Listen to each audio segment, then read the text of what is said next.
persiapan untuk mendirikan bait suci.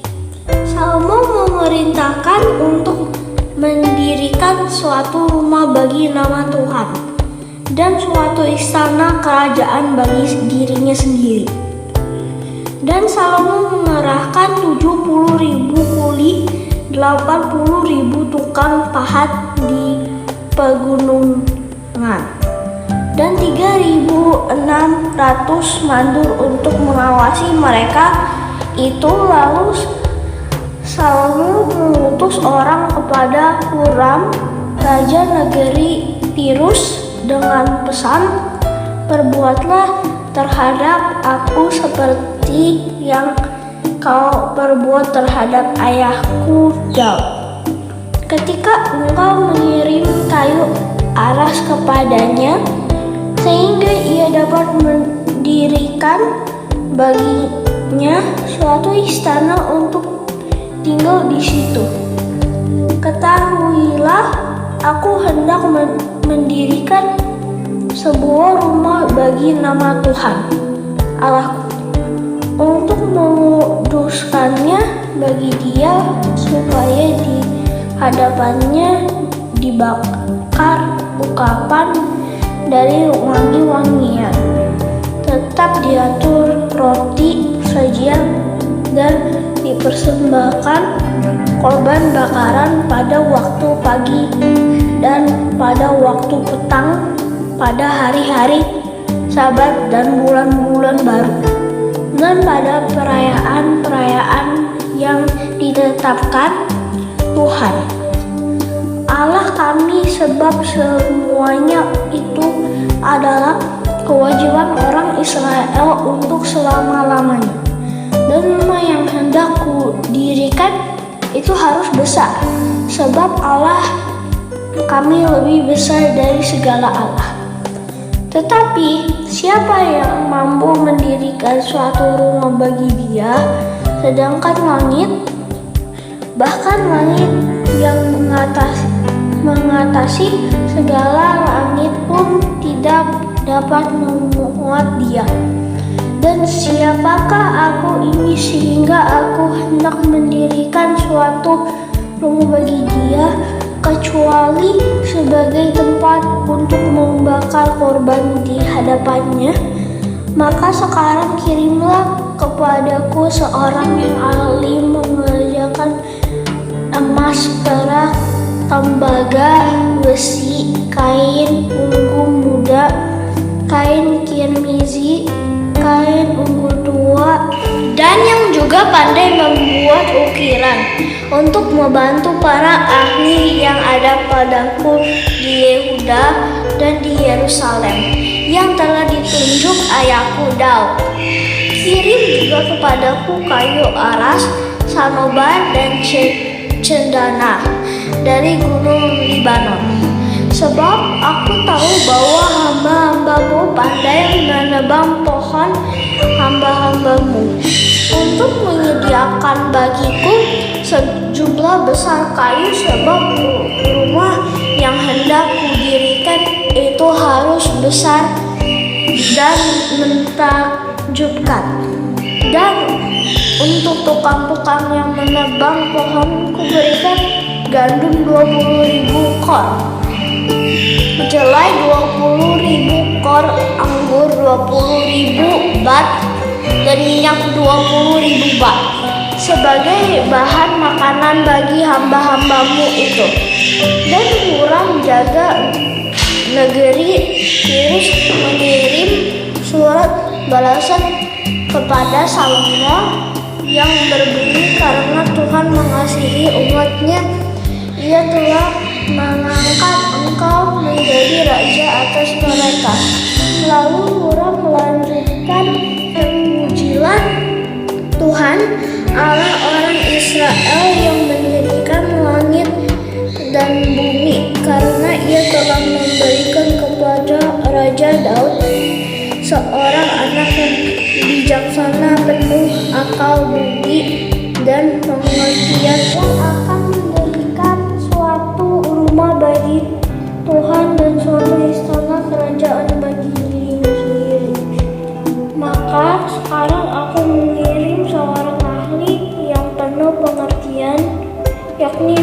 Abi, anak seorang perempuan dari Bani dan sedang ayahnya orang Tirus.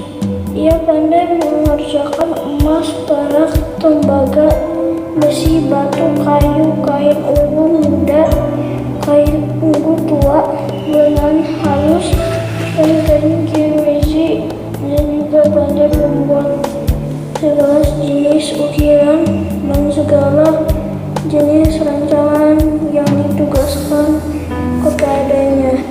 Dengan dibantu oleh ahli-ahlimu dan oleh ahli-ahli ayahmu, tuanku Daud. Baiklah sekarang, tuanku, kirim kepada hamba-hamba tuanku gandum dan jelai, minyak dan anggur yang telah tuanku sebutkan itu. Dan kami akan menebang kayu dari gunung Libanon sebanyak engkau perlukan dan membawanya kepadamu, dengan rakit-rakit memulai laut sampai ke Yafo, dan engkau dapat mengangkutnya ke Yerusalem. Lalu Salomo menghitung semua orang asing yang laki-laki yang ada di negeri Israel, sama seperti yang pernah dilakukan Daud ayahnya. Maka terdapatlah 153.600 orang.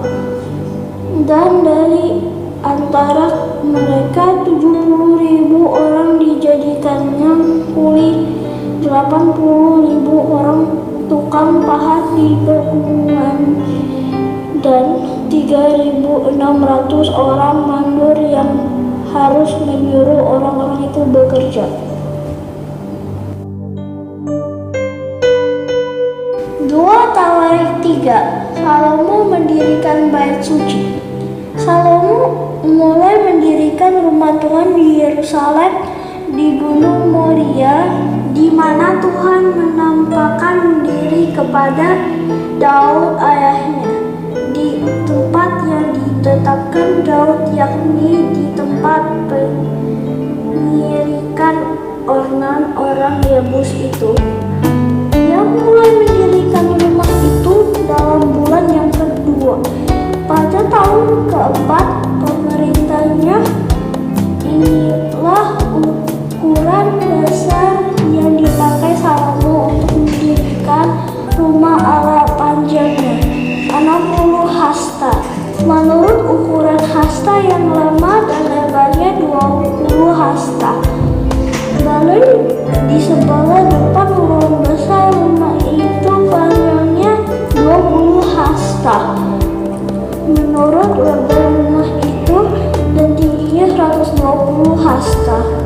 Balai itu dilapisinya dari dalam dengan emas murni. Ruang besar dipapaninya dengan kayu sanobar.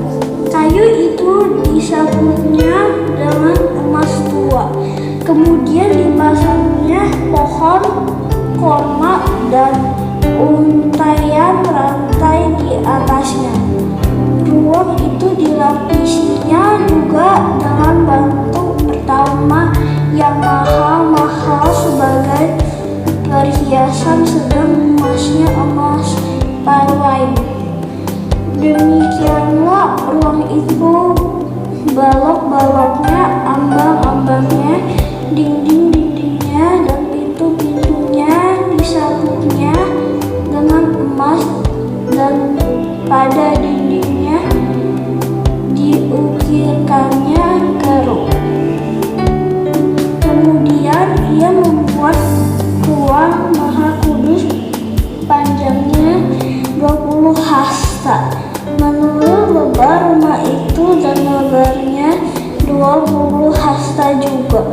Lalu ia menyambutnya dengan emas tua seberat 600 talenta. Berat paku-paku 50 shikal emas, juga kamar-kamar atas disabutnya dengan emas. Ia membuat dua keruk berupa perahatan di ruang maha kudus dan melapisinya dengan emas. Sayap keruk-keruk itu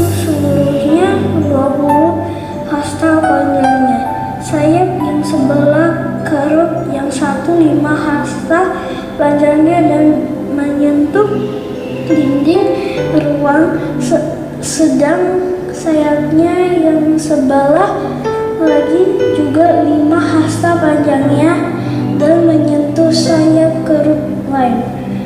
Begitu pula sayap kerub yang lain itu 5 hasta panjangnya dan menyentuh dinding ruang, sedang sayapnya yang sebelah lagi juga 5 hasta panjangnya dan bersentuhan dengan sayap kerub yang pertama. Jadi sayap kedua kerub itu membentang sepanjang 20 hasta, sedang kedua kerub itu berdiri di atas kakinya dan menghadap ruang besar. Kemudian itu membuat tabirnya dari kain ungu tua, kain ungu muda, kain kirmizi, dan lenan halus, dan menggambarkan kerubin padanya benda-benda logam bait suci. Di depan rumah itu dibuatnya 2 tiang yang tingginya 35 hasta dengan ganja di kepalanya masing-masing setinggi 5 hasta. Lalu dibuatnya untaian rantai yang dipasangnya sebagai kalung di atas kepala tiang-tiang itu, dan dibuatnya 100 buah delima yang dipasangnya pada untaian rantai itu. Tiang-tiang itu didirikannya di depan bait suci, yang satu di sebelah kanan dan yang lain di sebelah kiri. Tiang kanan dinamainya Yakin